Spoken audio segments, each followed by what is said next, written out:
आज से विवेकानंद को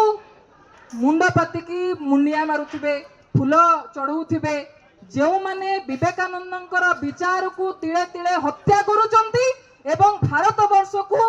धर्मर आधार रे विभाजन करने को चाहूचंती से माने आज मध्य विवेकानंद फटोचित्र पुष्प अर्पण करुथिबे। जेतेबेले विवेकानंद कहउचंती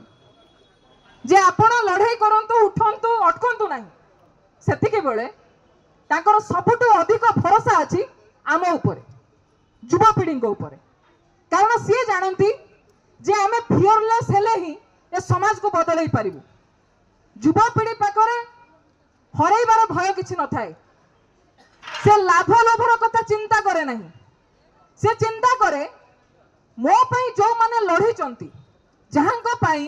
ए सरकारी स्कूल सरकारी कॉलेज हेची साधारण गरीब आदिवासी मणि मुंडिया पिला पाठ पढ़िबा पई जाउचंती मु मध्य लड़ीबी जे मो पर पीढ़ी पाखरे आहुरी भलो स्कूल कॉलेज थाउ।